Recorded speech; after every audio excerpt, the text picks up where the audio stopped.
Lucy Bennett kicked the red dirt with her boot and watched the dust cloud drift across the yard. 7 years old and already bored of New Haven Colony. Same hab domes, same recycled air, same view of purple mountains that never got any closer no matter how long she stared. Her parents were inside arguing about crop yields again. Something about the soil chemistry being wrong and the wheat dying in Section 4. Lucy didn't understand most of it. She just knew that when her parents used their worried voices, dinner would be quiet and tense. She wandered past the greenhouse where Mr. Garcia was cursing at a broken irrigation pump, past the solar panels that hummed in the afternoon heat, past the fence that marked where the colony ended and the wild red plains began. That's where she found it. The stone sat half buried in the soil, smooth and dark like polished wood. But it wasn't wood. It was warm when she picked it up, warm like something alive. Patterns swirled beneath the surface, almost like veins or roots. Lucy held it up to the light and thought she saw something moving deep inside. "Your seed," she whispered to it. "A very special seed." She looked around to make sure no one was watching, then tucked the stone seed under her arm and hurried back toward the habdomes. Behind the family quarters, there was a small patch of dirt her mother had said she could use for whatever she wanted. Lucy had planted carrots there once, but they died. Everything died on New Haven eventually. But this seed would be different. She could feel it. Lucy dug a hole with her hands, placed the stone seed carefully at the bottom, and covered it with the red soil. She patted it down gently, the way her father patted her head when she was sad. Then she ran inside to get water. Her mother looked up from her data tablet. "What are you doing, sweetheart?" "Planting something special," Lucy said, filling a cup from the purifier. "That's nice, baby. Just don't waste too much water, okay? We're on rationing again." Lucy nodded and went back outside. She poured the water slowly over the spot where she'd buried the stone seed, whispering to it as she did, "Grow big and strong. I'll take good care of you." The water soaked into the thirsty red dirt and disappeared. That night, Lucy lay in bed and thought about what might grow from such an unusual seed. Maybe a tree with silver leaves. Maybe a flower that glowed in the dark. Maybe something no one had ever seen before. She fell asleep smiling. The next morning, Lucy woke before her parents and rushed outside to check on her seed. The dirt looked the same. She added a little more water, then had to go to morning lessons with the other colony children. Mrs. Park taught them about Earth that day, about blue oceans and green forests and animals that didn't need pressure suits to survive. Lucy had never seen Earth. She'd been born on the transport ship coming to New Haven. But her mother said Earth was humanity's garden, and that's why they had to learn to make gardens everywhere they went. "We carry Earth in our hearts," Mrs. Park said, "and in our actions. Every seed we plant, every crop we grow, we're making new homes for humanity among the stars." Lucy thought about her secret seed and felt proud. She was making a garden too. At lunch, she sat with her friend Ben, who was building a model rocket out of spare parts. "What do you think grows fastest?" she asked him. Ben shrugged. "Radishes, I guess. We grew some in hydroponics last month. Took 3 weeks. What about something special? Something that takes a long time, but grows into something amazing." "Like what?" "I don't know. Something magical." Ben left. "There's no magic, Lucy. Just science and hard work." But Lucy knew better. The stone seed felt like magic.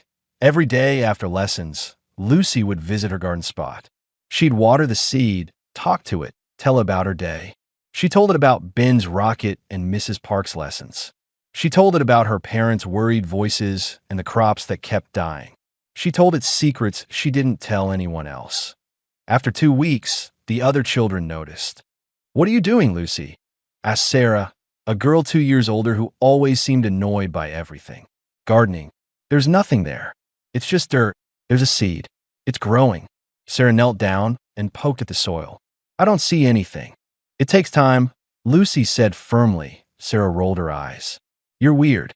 She walked away, and Lucy heard her telling the other kids about Lucy's imaginary plant. But Lucy didn't care what Sarah thought. She could feel that something was happening, even if she couldn't see it yet. The soil felt warmer than it should. Sometimes at night, she thought she saw a faint glow from her window. A month passed. Lucy decorated the area around her seed with painted rocks. She drew flowers and suns and stars on them with markers she traded her dessert rations for. She arranged them in a circle, making a special place. Her father smiled when he saw it. "That's beautiful, Lucy." "It's a garden," she said proudly. "I can see that. What are you growing?" "Something special. You'll see." He ruffled her hair. "I'm sure it will be wonderful." Her mother was less patient. "Lucy, honey, I know you're trying, but that soil isn't good for growing.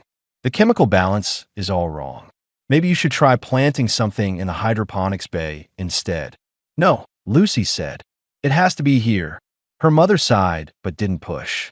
Everyone on New Haven had learned that sometimes you had to let people have their small hopes, even if they were impossible. 3 months after Lucy planted her stone seed, the first crack appeared.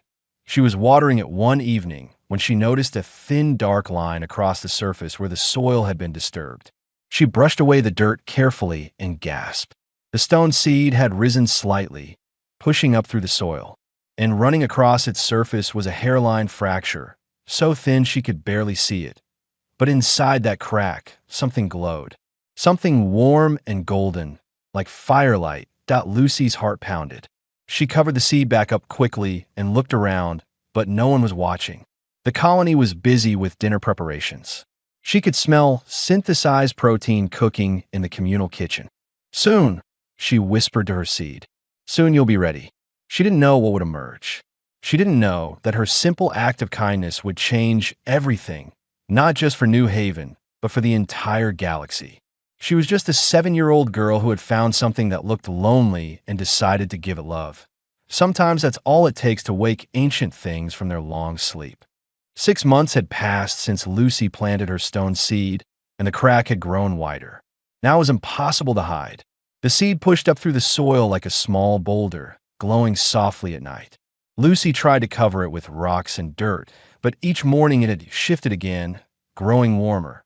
The other children had stopped teasing her. Now they just stared, keeping their distance as if the glowing stone might bite them. Even Ben, who believed only in science, couldn't explain it. "Maybe it's some kind of mineral," he suggested, though his voice was uncertain. "Like phosphorus or something." Lucy knew better. She could feel something moving inside.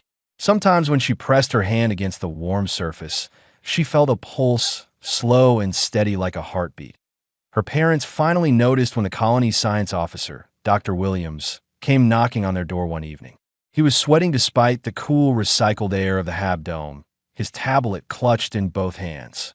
"Mr. and Mrs. Bennett, we need to talk about your daughter's project." Lucy's father looked confused. "You mean her garden?" "That's not a garden. That's an energy signature powerful enough to light up every sensor we have. I thought it was a malfunction until I traced it to your backyard." Lucy's mother went pale. "Is it dangerous? Is it radiation?" "I don't know what it is, but it's growing stronger. We need to remove it before." Thunder cracked across the sky, cutting him off. All 3 adults rushed to the window. Lucy stayed where she was, a strange calm settling over her. She knew what was happening.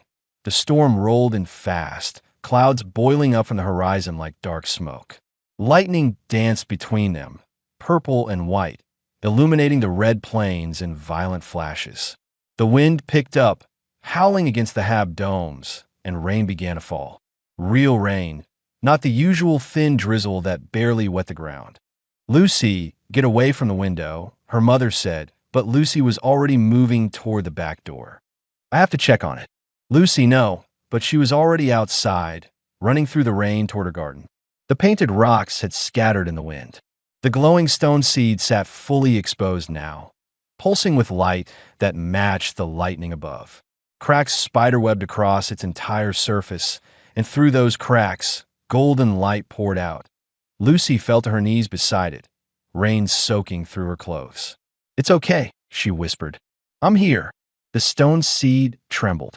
The cracks widened, and then, with a sound like breaking glass, it split apart. What emerged was small, no larger than a cat.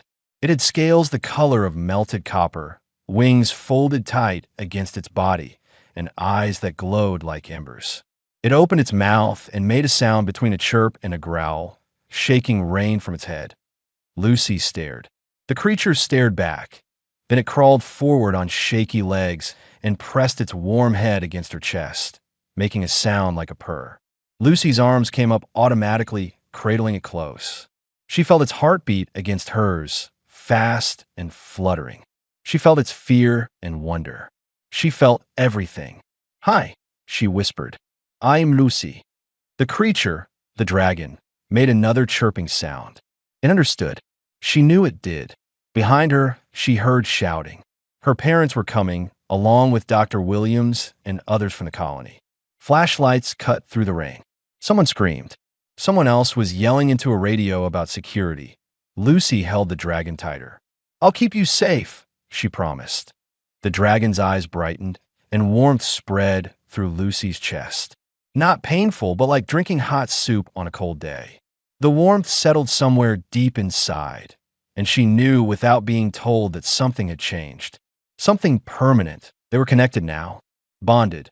Her father reached her first, skidding to a stop in the mud. He stared at the dragon in Lucy's arms, his face pale. Lucy put it down. Slowly. "No. He's scared. It's dangerous. We don't know what it is. He's a baby, and his name is Ash." She didn't know where the name came from. It just felt right, like the dragon had told her himself. Dr. Williams arrived next, along with Director Hamilton, who ran the entire colony. Hamilton was a big man with a scarred face and a military background. He looked at the dragon like it was a grenade with the pin pulled. "Someone get that thing away from the child." He ordered .2 security officers moved forward. Ash lifted his head and hissed, a small sound but sharp with warning. Heat radiated from his scales. The officers stopped. "Stand down," Hamilton said. "We'll use tranquilizers." "No," Lucy's mother said suddenly, stepping in front of Lucy. "You're not shooting anything near my daughter. That thing could be dangerous." "So could you, but I don't see anyone pointing guns at you." The rain was slowing now, the storm passing as quickly as it had come. Lucy stood up, still holding Ash. The dragon wrapped his tail around her wrist, clinging to her. She could feel his trust, absolute and complete. He had waited so long in the darkness, alone and sleeping. And when he woke, she was the first thing he knew, the first voice he heard, the first kindness he felt. Of course he loved her. How could he not? "I watered him for 6 months, Lucy said, her voice small but steady. "I talked to him. I took care of him. He's mine." "Lucy, honey, you don't understand," Dr. Williams said, trying to sound gentle. "This is some kind of alien creature. We need to study it, understand what it is before." "He's a dragon," Lucy interrupted. "And he needs me." Hamilton's radio crackled to life. A voice spoke urgently, too low for Lucy to hear. Hamilton listened, his expression darkening. He looked up at the sky. "We have incoming ships," he said quietly. "Multiple contacts breaking orbit." "Who?" Lucy's father demanded. "I don't know, but they're headed right for us." Lucy felt Ash tense in her arms. She felt his fear spike, ancient instincts waking. He knew those ships, or rather, he knew what they meant. Hunters, enemies, things that wanted to hurt him. She held him closer. "I won't let them." The dragon chirped softly and pressed against her heart. In that moment, Lucy Bennett stopped being just a 7-year-old girl who liked a garden. She became something more. A guardian, a protector. She became dragon kin. Above New Haven, 3 ships descended through the clouds, their hulls marked with symbols humanity had never seen before. And in orbit beyond them, dozens more waited, watching, deciding whether the last dragon in the galaxy deserved to live. Lucy looked up at those ships and felt no fear, only determination. She'd planted Ash like a seed and helped him grow. She'd given him water and words and love. And now, like any gardener, she would protect what she'd grown from anything that tried to uproot it. Director Hamilton was already barking orders, organizing defenses. Dr. Williams was shouting about protocols.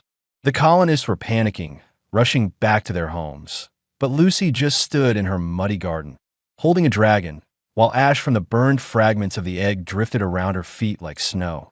She had named him well. The 3 ships settled into positions around New Haven like predators circling prey. Lucy watched from the underground hydroponics bay where her parents had hidden her. Ash curled in her lap, already twice the size he'd been 2 days ago. He was growing fast, fed by her care and the bond between them.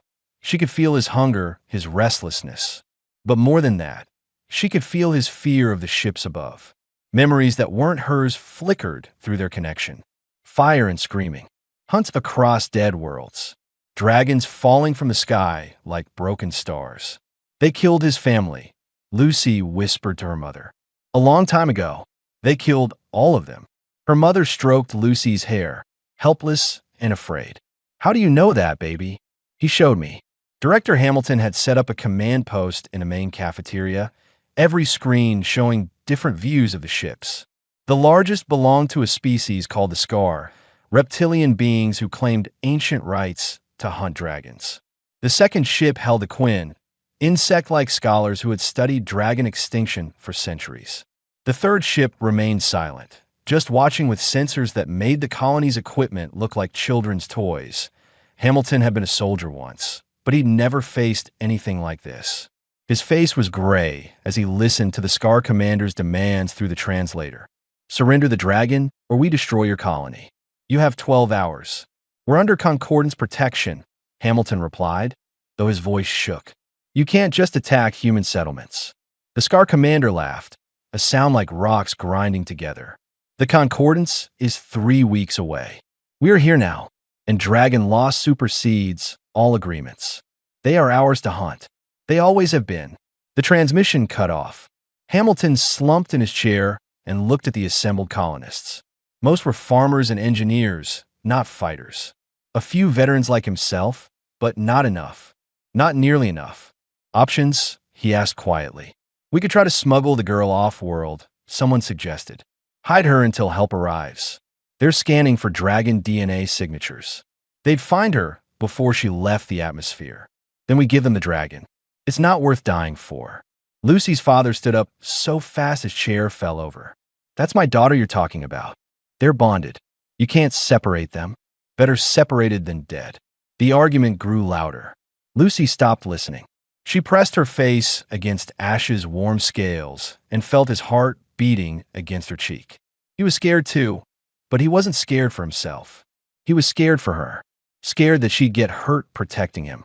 I won't let them take you, she whispered. Ash made a low rumbling sound and licked her hand with a tongue that felt like warm sandpaper. On the third day of the siege, the Scar sent a landing party. 12 soldiers in heavy armor, armed with weapons that hummed with dangerous energy. They marched through the main gates like they owned the place, demanding to see the dragon. Hamilton met them in the courtyard, backed by 20 colonists carrying hunting rifles and improvised weapons. It would have been laughable if it wasn't so desperate. You need to leave, Hamilton said. Now.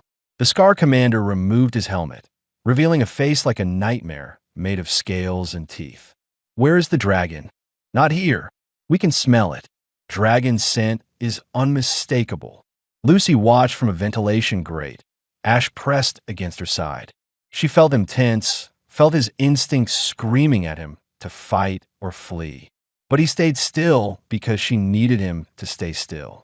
The bond worked both ways. He trusted her as much as she trusted him. The Scar commander raised his weapon. Last chance, human. Show us the dragon, or we start executing your people. That's when Lucy made her choice. She couldn't let innocent people die. Not for her. Not for Ash. She pushed open the grate and climbed out, Ash following close behind. I'm here, she called out. Leave them alone. Every head turned. Lucy walked forward, trying not to shake. Ash kept pace with her, his head level with her shoulder now. He was beautiful in the sunlight, scales shimmering like liquid metal. The Scar commander smiled, showing too many teeth. There you are, little one. Come quietly and no one gets hurt. I'm not going anywhere with you. You don't have a choice. Yes, I do. Ash growled, a sound that started deep in his chest and rolled out like thunder. Heat radiated from his body. The Scar soldiers raised their weapons, but their commander held up a hand. Don't be stupid, child. That dragon is barely hatched. It can't protect you from us. Maybe not, Lucy said, but he doesn't have to. She felt Ash's confusion through the bond. then his understanding. She wasn't asking him to fight. She was asking him to trust her one more time. Lucy stepped forward, putting herself between Ash and the Scar weapons. "If you want him, you have to go through me." The commander laughed. "Easily done. Then do it. Shoot a human child in front of all these witnesses. See what the concordance does to you then." The laughter died. The commander's expression shifted from amusement to anger. "You think they care about one child? I think they care about the law. And I think shooting unarmed kids breaks about 50 different treaties." Hamilton stepped forward, understanding Lucy's play. "She's right. You harm her, and every human world in the Concordance will demand your heads. Is one dragon worth starting a war?" The Scar soldiers shifted uncomfortably. Their commander's tail lashed in frustration. Before anyone could speak again, the sky split open with light. A fourth ship emerged from the clouds, ancient and massive. It was shaped like a comet, all curves and flowing lines, its hull marked with symbols that predated any living language. The ship came to rest above the colony, and a voice spoke. Not through radios or translators, but directly into everyone's minds. The Scar dropped their weapons. The Quinn ship powered down its weapons. Even the silent watchers in the third ship seemed to bow. "Enough," the voice said, old and deep as mountains. "The child is under my protection now." Lucy felt Ash's reaction. Joy and relief and recognition. He knew that voice. He knew that presence. "Grandfather," Ash chirped, the first word sound Lucy had heard him make. A shape descended from the ancient ship, massive and terrible and beautiful. A dragon, scarred and ancient, with scales like storm clouds and eyes like dying stars. He was enormous, big enough to swallow the Scar ship whole. He landed with a crash that shook the ground, folding wings that could have covered the entire colony. He looked at the Scar commander with eyes that had seen civilizations rise and fall. "You will leave this place," Grandfather said. "You will leave this child and her bonded in peace. Or I will remind you why your ancestors feared us." The Scar commander tried to speak, to argue, to claim ancient rights. But the words died in his throat. He'd seen recordings, heard stories. But stories couldn't capture what it meant to stand before an elder dragon, one of the last true guardians. "This isn't over," the commander managed, his voice small. "Yes," Grandfather said softly. "It is." The Scar retreated to their ship. The Quinn followed. Even the silent watchers withdrew to a respectful distance. In minutes, the siege was broken, as simple as that. Grandfather folded himself down to look at Lucy and Ash. Up close, his scars were terrible. Burns and cuts and marks from weapons that no longer existed. He'd fought in wars humans couldn't imagine. He'd lost everything and everyone he loved. But when he looked at Lucy, his ancient eyes were kind. "Hello, little gardener," he said. I felt his awakening from across the galaxy. I came as fast as I could. Lucy swallowed hard. "Thank you." "Do not thank me yet." The Scar spoke truth about one thing. This is far from over. Grandfather stayed for 3 days, teaching Lucy what it meant to be dragonkin.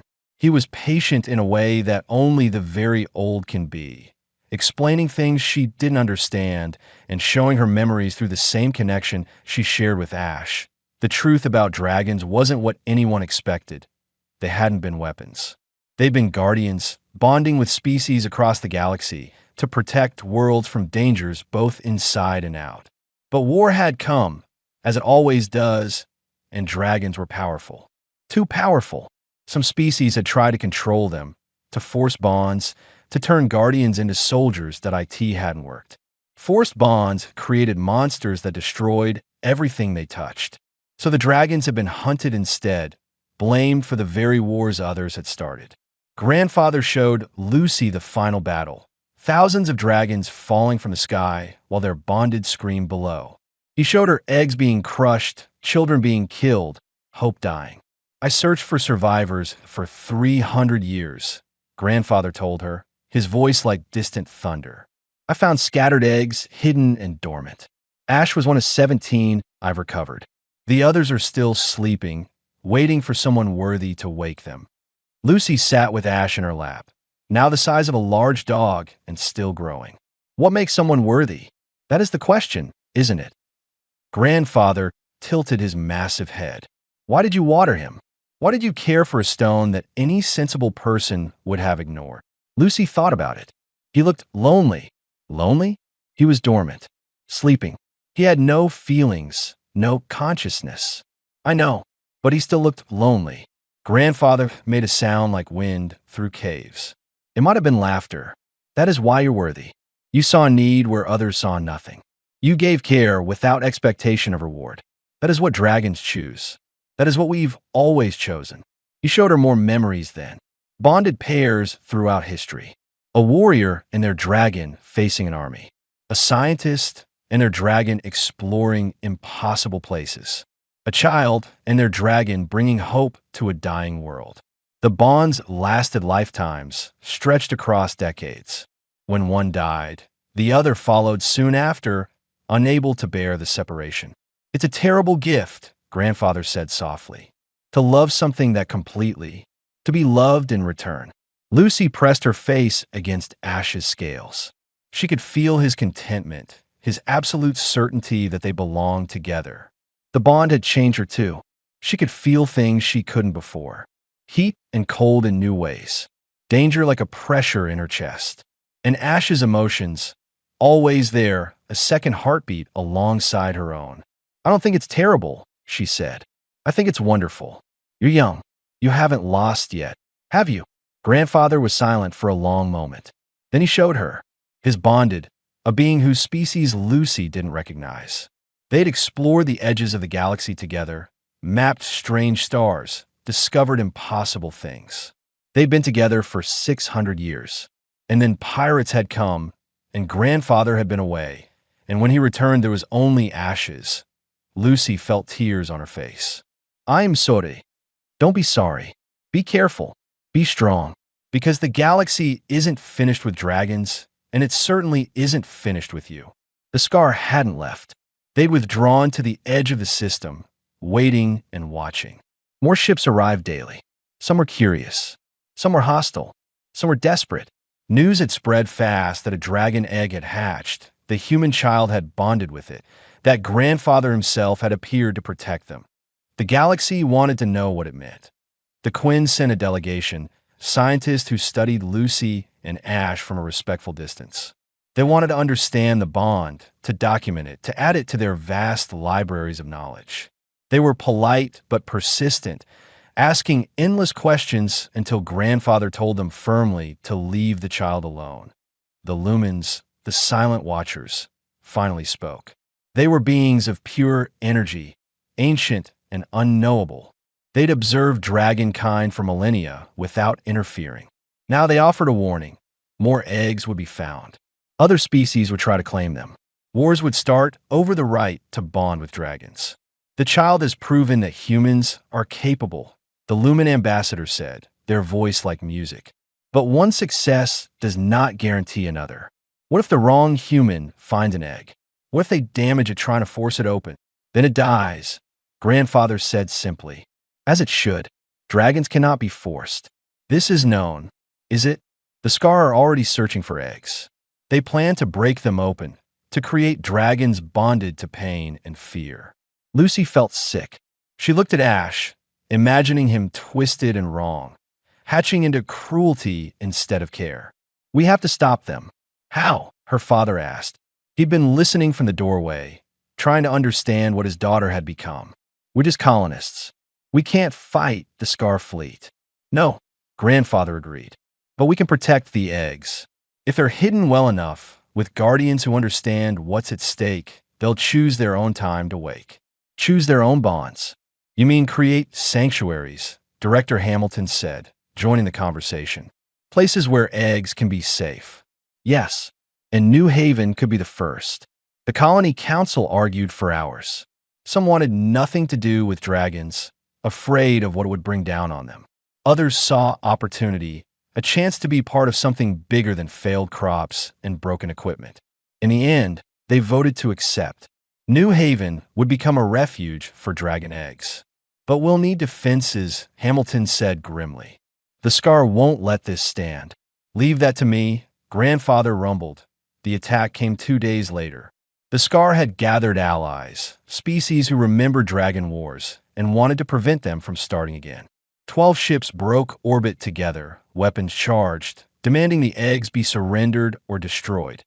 Hamilton activated every defense the colony had. It wasn't much.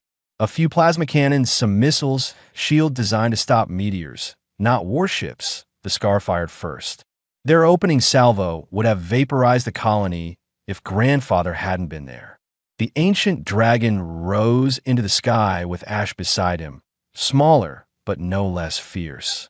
Together they created a shield of fire and force, turning plasma bolts aside, melting missiles before they struck. Lucy stood on the colony walls, feeling every moment of the battle through her bond with Ash. She felt his fear and courage mixing together, felt his determination to protect her, to protect everyone. And she felt something else. Power, raw and waiting, coiled inside both of them like a spring. "You can help him," Grandfather said, landing beside her. "Through the bond. Give him your strength." "How?" "Trust. That's all bonds are. Trust made manifest." Lucy closed her eyes and reached for Ash through their connection. She felt them high above, dodging energy beams, breathing fire at attacking ships. She poured everything she had into the bond. Her love, her trust, her absolute certainty that he would keep them safe. Ash blazed brighter. His fire burned hotter. He moved faster, hit harder. Together with Grandfather, they drove the Scar back, forced them to retreat. But not before one ship broke through, heading straight for the colony. Lucy saw it coming. Ash saw it coming. They acted as one. The dragon dove, building speed, building heat. Lucy felt her consciousness merge with his, felt wings that weren't hers catching the air. Together they struck the Scar ship, tearing through shields and hull, bringing it crashing down in the red plains beyond the colony. When Lucy opened her eyes, she was still on the wall. But Ash was there beside her, smoking and triumphant, and she could taste victory in both their mouths. The remaining Scar ships fled. The message was clear. Touch this place and face dragons. Grandfather nuzzled both of them gently. "Well done, little ones." 3 months after the battle, Lucy sat alone in her garden and cried. Not because she was hurt, not because she was scared, but because she couldn't remember the last time she'd just been a kid. Ash was the size of a shuttle now, sleeping in a specially built shelter at the edge of the colony. Every night Lucy could feel his dreams through their bond, images of flying and hunting and protecting. But she also felt his worry for her, his confusion about why she seemed so sad lately. She couldn't explain it to him. How could she explain that being dragonkin was wonderful and terrible at the same time? Scientists wanted to study her constantly. Politicians wanted to use her as a symbol. Other colonists either treated her like a hero or avoided her entirely, afraid of what she represented. Even the other children didn't play with her anymore. They were too nervous around Ash, too aware that Lucy was different now. She was 8 years old, and she couldn't just be 8 years old anymore. "I wish I'd never found that egg," she whispered to the empty air. She didn't mean it, but she said it anyway, because sometimes you need to say the wrong thing to figure out what's right. Through the bond, she felt Ash wake suddenly, felt his heart break like glass. He'd heard her, not the words, but the feeling behind them. Regret, resentment, wishing things were different. Lucy gasped and reached for him through the bond. "I didn't mean it. Ash, I didn't mean it." But the damage was done. Ash withdrew into himself, curling up tight in his shelter. He didn't respond to her calls. Didn't come when she ran to him. He just lay there with his eyes closed, pretending to sleep while his pain bled through the bond like poison. The next day, Ash wouldn't eat. The day after that, he barely moved. Lucy stayed with him constantly, begging him to forgive her, to understand. But he'd heard her wish, heard her regret their bond. And for a dragon, for whom love and loyalty were absolute, that was worse than any wound. Grandfather found Lucy on the 3rd day, hollow-eyed and desperate. She'd barely slept, refusing to leave Ash's side. "He won't eat," she told the ancient dragon. "I broke something. I don't know how to fix it." Grandfather settled his massive bulk beside them. "Tell me what happened." Lucy explained through tears. The loneliness, the pressure, the moment of weakness when she'd wish things were different. I love him. I do. I just wanted things to be easier. And now they're harder, grandfather said quietly. Because he thinks you don't want him? That's not true, isn't it? You wished you'd never found the egg. What is that but wishing he didn't exist? Lucy buried her face in her hands. I made a mistake. How do I fix it? Grandfather was silent for a long moment. Then he began to speak, his voice heavy with old grief. I told you I had a bonded once. What I didn't tell you was how they died. Pirates attacked while I was away. I could have saved them. I was close enough. But I was angry that day. Angry at my bonded for wanting to stay in one place when I wanted to explore. Angry at the life we'd built instead of the adventures I'd imagined. That's not the same, Lucy protested. Isn't it? I wanted something different. And because I hesitated, because I let my resentment slow me down, I lost everything. But that wasn't your fault. Then why have I blamed myself for 600 years? Grandfather lowered his head until his eyes were level with Lucy's. Bonds are hard, little one. They require sacrifice. They demand everything. And sometimes, in weak moments, we resent them. That's normal. That's being alive. Then how do I make him understand? You can't tell him. You have to show him. Not with words. With actions. Lucy looked at Ash's still form and had an idea. She ran back to the colony, found her mother, and asked for seeds. Real seeds this time, not mysterious eggs. Tomatoes and carrots and flowers, whatever could grow in New Haven's harsh soil. She carried them back to Ash's shelter and began to dig. Not in her old garden spot, but here where Ash could see, where he could watch and understand. She planted seeds in careful rows. She watered them. She whispered to them the way she'd once whispered to him. This is what I do, she said, knowing Ash could hear her even if he pretended he couldn't. I find things that need care, and I care for them. Not because I expect anything back. Not because I want to be special.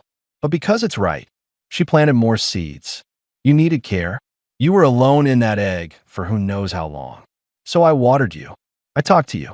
I loved you before I even knew what you were. The sun moved across the sky. Lucy's hands were filthy, her knees aching.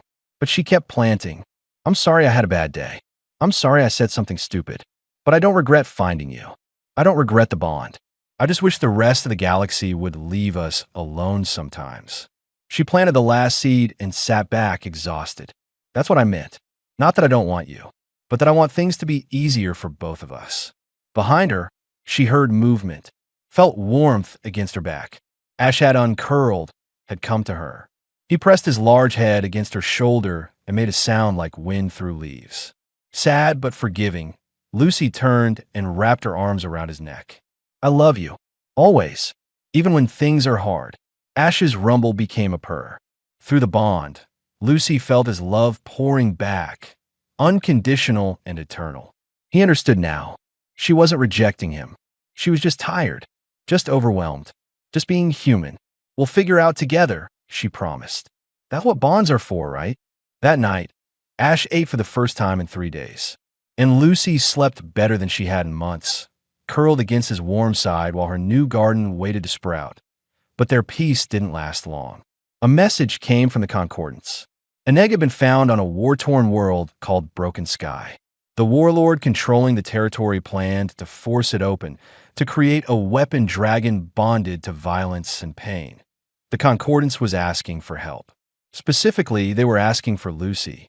No, her father said immediately. Absolutely not. She's 8 years old. She's the only person alive who's successfully bonded with a dragon. The Concordance ambassador replied via transmission. The only one who might be able to help that egg hatch safely. Send someone else. Send troops. We've tried. The warlord has that entire system locked down. But he might allow one child and her dragon. A diplomatic visit. A show of good faith. Lucy looked at her parents, then at Ash. Through the bond, she felt his readiness. He would follow her anywhere, do anything she asked.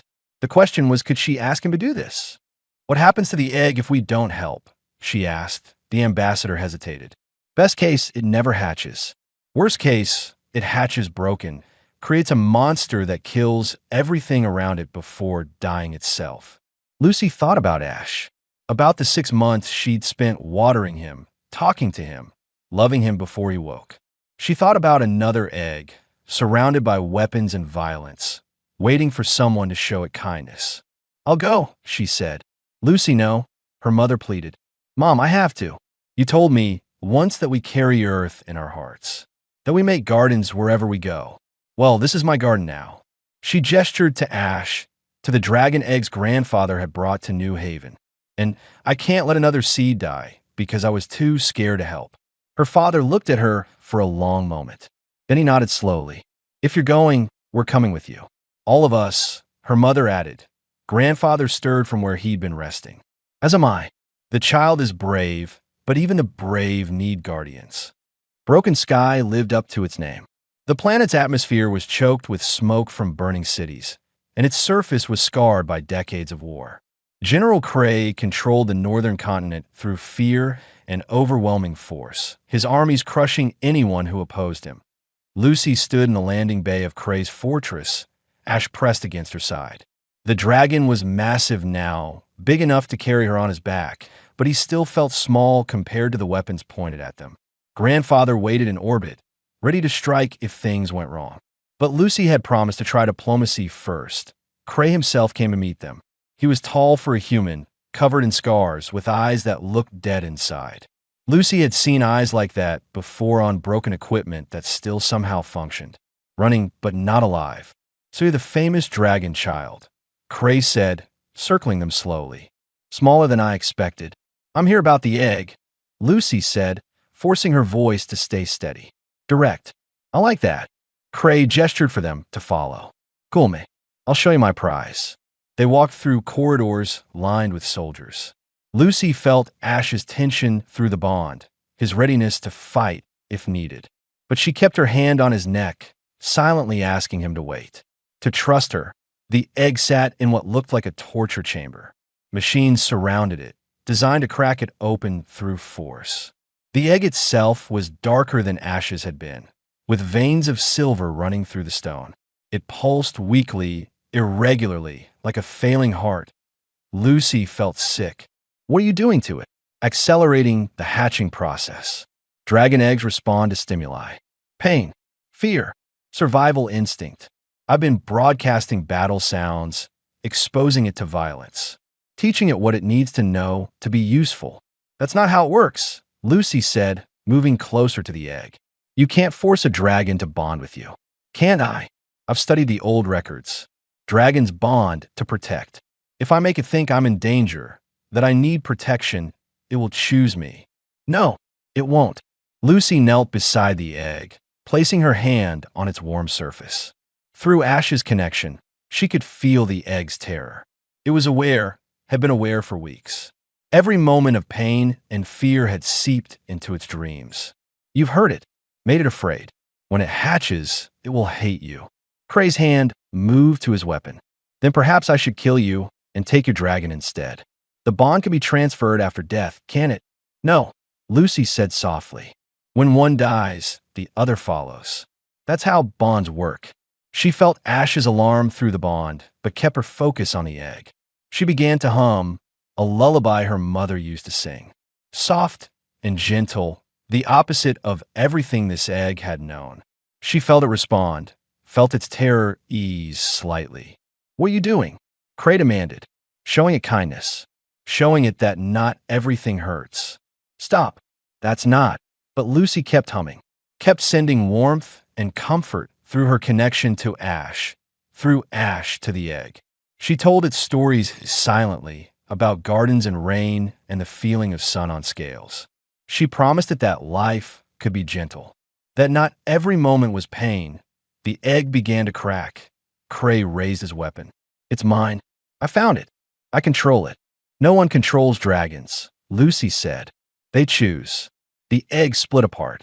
What emerged was larger than Ash had been, silver-scaled and fierce.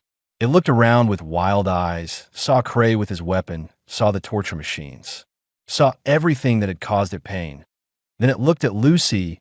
She smiled at it, still humming, still sending comfort. "Hello. I'm sorry you were scared, but you're safe now." The silver dragon trembled. It took a step toward Lucy, then stopped, confused. It had been born into violence, taught that life was suffering. But here was something different. Someone offering kindness without wanting anything back. Cray moved to grab it, to force the bond. But one of his soldiers stepped forward first. A young man, barely 20, with frightened eyes. His name was Tim, and he'd been conscripted 3 years ago, forced to fight in Cray's armies. He'd hated every moment. "Please," Tim said to the dragon, his voice breaking. "I don't want to fight anymore. I don't want to hurt people. If you bond with me, I promise I'll only use that strength to protect, to help people escape this place." The silver dragon looked at Tim, looked at Lucy, then it made its choice. It walked to Tim and pressed its head against his chest, the same way Ash had done with Lucy.